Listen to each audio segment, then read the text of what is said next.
अपनी खुरापात में वो घिर चुका है। उसने दुनिया के लिए चक्रव्यूह रचा था, अब दुनिया उसके खिलाफ खड़ी है। भारत का दुनिया में बढ़ता कद देख के वो बौखला गया है।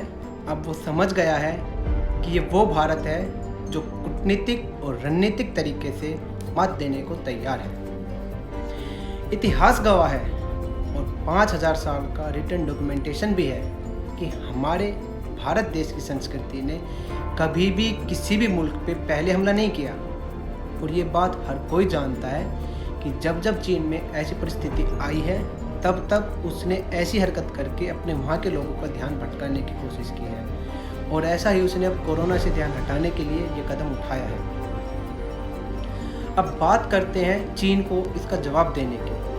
सेना अपना काम कर रही है, सरकार अपना काम कर रही है, लेकिन अब हमारी बारी है, भारत के हर एक नागरिक की बारी है, जिम्मेदारी है ये हमारी कि हम चीन के सामान का कम प्रयोग करें। लेकिन ये भी सच्चाई है कि भारत के रसोई घर, बेडरूम, एसी, मोबाइल फ़ोन और डिजिटल वॉलेट के रूप में कहीं ना कहीं किसी न किसी रूप में चीन का सामान मौजूद है।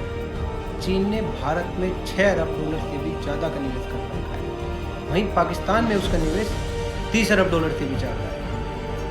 भारत में 30 में से 18 यूनिकॉर्न में चीन की बड़ी हिस्सेदारी है। यूनिकॉर्न मतलब एक निजी स्टार्टअप कंपनी कहते हैं जिसकी कीमत 1 अरब डॉलर से ज़्यादा हो। तो मतलब 30 में से 18 यूनिकॉर्न में चीन की बड़ी हिस्सेदारी है। तकनीकी क्षेत्र में निवेश करते करते एक तरीके से चीन ने भारत पर अपना कब्जा जमा लिया है। लेकिन सच ये भी है कि चीन भारत जैसे बड़े बाजार को किसी भी हालत में नज़रअंदाज नहीं करना चाहता। टेलीकॉम कंपनियों से चीन से आयात बंद करने के लिए कहा गया है। BSNL के 4G अपडेशन को लेकर पुराने टेंडर रद्द कर दिए जाएंगे। काउंटर पॉइंट की रिपोर्ट के मुताबिक भारत के 15.8 करोड़ स्मार्टफोन में से 72% स्मार्टफोन चीनी है।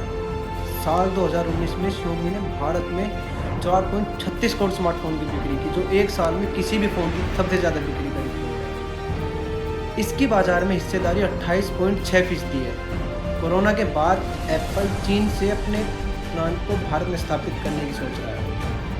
अब चीन के कारोबार पर प्रहार के जरिए चोट पहुंचाने की मुहिम देश भर में शुरू हो चुकी है। पूरे देश में चीन के खिलाफ विरोध प्रदर्शन हो रहे हैं।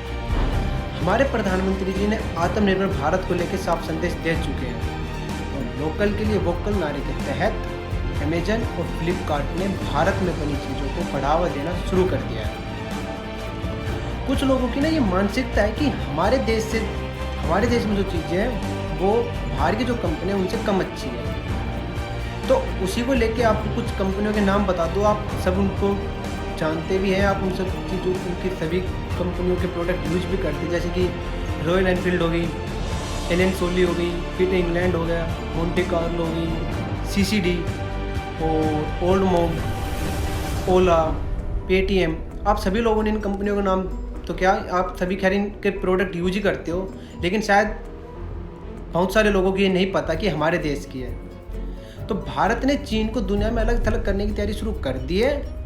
तो मेरे प्यारे देशवासियों, हम अपना काम करते हैं, चीन में बनी वस्तुओं का उपयोग हम कतई नहीं करेंगे और चीन की इन गिदड़ धमकियों से हम डरने वाले नहीं हैं। बाकी आप सरकार पर, हमारे देश के वीर जवानों पे छोड़ दें, क्योंकि चीन को भी पता है कि ये 62 वाला भारत नहीं है।